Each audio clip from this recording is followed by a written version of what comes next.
So I needed to sit down and at the end make a decision. Am I gonna follow my food cravings and actually eat what my body wants? Or am I gonna still be the person that I've known myself to be for the past 10 plus years? Hi guys, welcome back to the channel. My name is Vanessa. Today we are gonna do a sit down and talk about something quite serious. Serious for me because it has been my identity for the past 10 years. And serious for you maybe because I'm not sure if it's gonna shock you, if it's gonna disappoint you, if it's gonna rile up some feelings in you that might not be positive, and it's all fine, it's all normal, but just to let you know that this is a decision I've made. I have no regrets. I have a plan in motion, but it's still not complete. So let's talk about it. I found out I was pregnant in May, and before we embarked in the pregnancy journey, the year prior, I tried to get my health in order in terms of vitamins. So I had a complete blood work, and it was discovered that my ferritin levels were really low. We were at 4. My vitamin D levels were really low, and my B12 as well was really low. It's by that time I didn't think it was anything serious, but of course we had to take the measures to increase my vitamins and nutrient levels just to make sure that I was healthy again, right? So what I've done, I did a transfusion, so 2 transfusions of ferritin. I started taking vitamin D weekly. I had to take vitamin 12 weekly. So we have been trying to make sure that everything gets handled, and I'm actually okay. In May last year, we found out I was pregnant. So I kept doing the same things, taking the vitamin D drops once a week, taking the vitamin 12, having my supplements and whatnot.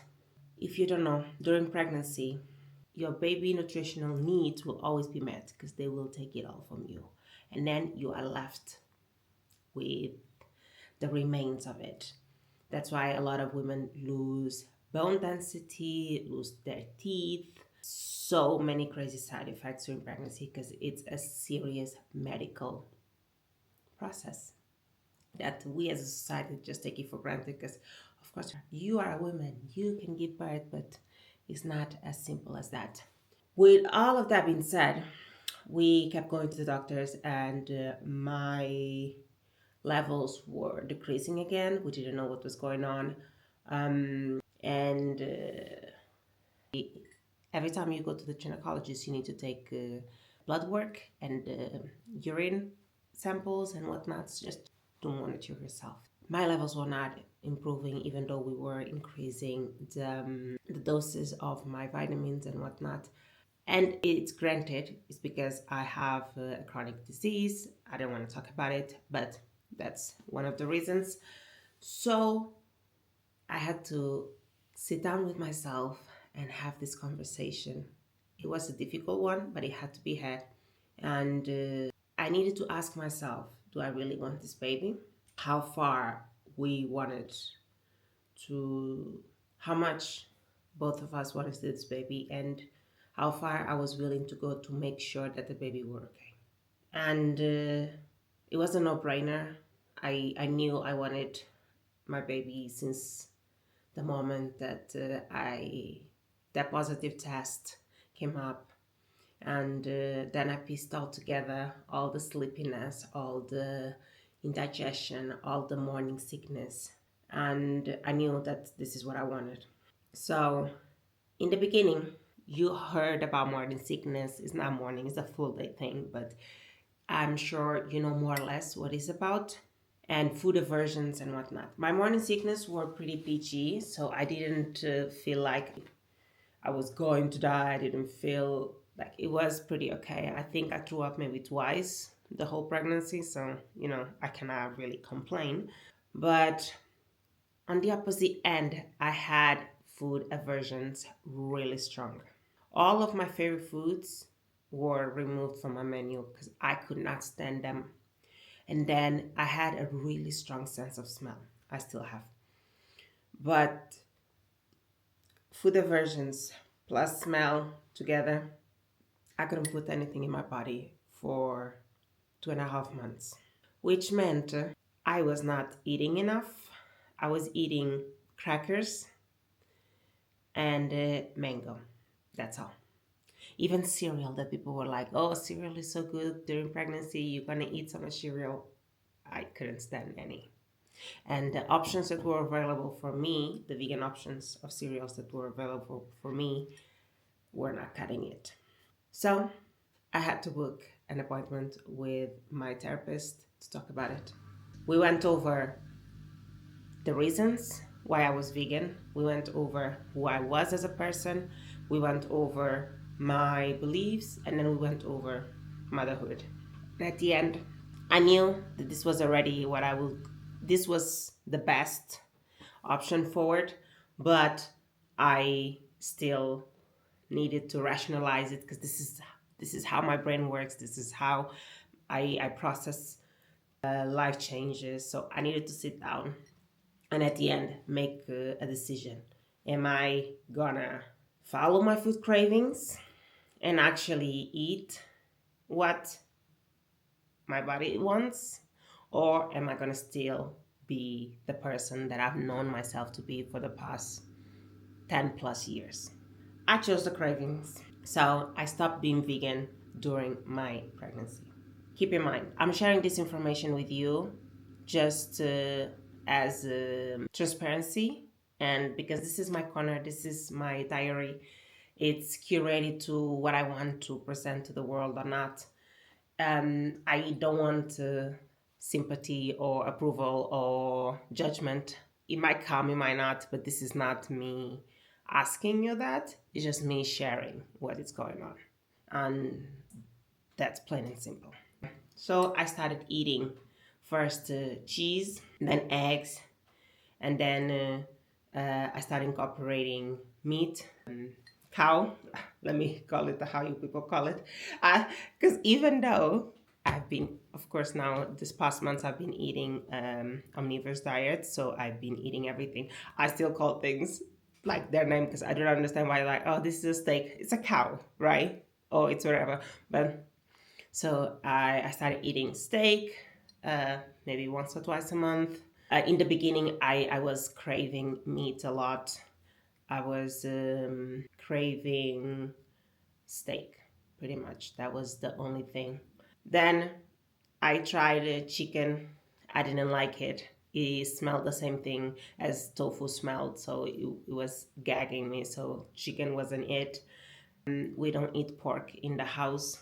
And the only things that I like from pork are things from my childhood, are cured meats like salami, jamon, things like that. But those things you also cannot eat during pregnancy because of food poisoning and risk of listeria. So it wasn't also an option for me. So my diet in this past months has consisted on cheese, dairy. I love Greek yogurt apparently. I didn't know if this is like me or pregnant me right now that loves Greek yogurt, but I do like Greek yogurt, mascarpone and things like that. So I've been eating normal tiramisu and apparently I love it. Till the end, I'm gonna follow omnivorous diet.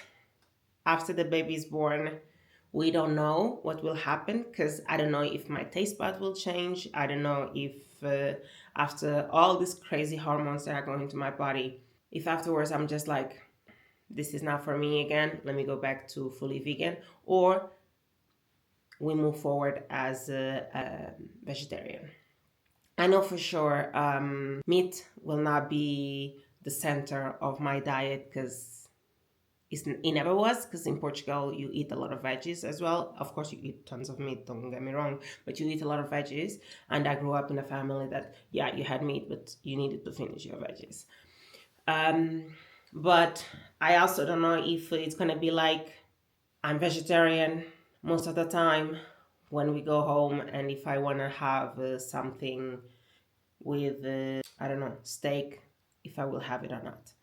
But so far, this is where I stand. That's why I said that I had a plan, but it's not concluded yet because I don't know if my taste buds and my craving for eggs and cheese and dairy and whatnot is because this is really I like it, or is hormones baby me. I need to have my body back to make those decisions, and I'm giving space to myself to actually allow that.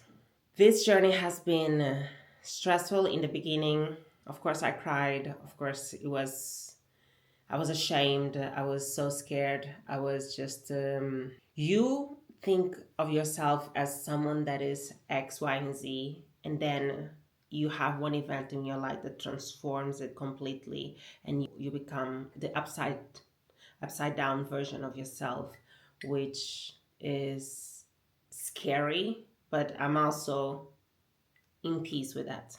It's not up to me. I know the consequences. I am an informed person. I know what eating meat does to the planet and the cruelty that comes with it and whatnot. So of course I take all the precautions in terms of where the meat is sourced and whatnot, but it still doesn't matter, right? The best way for you to be sustainable, ecological, and actually try to decrease your ecological footprint is by being vegan.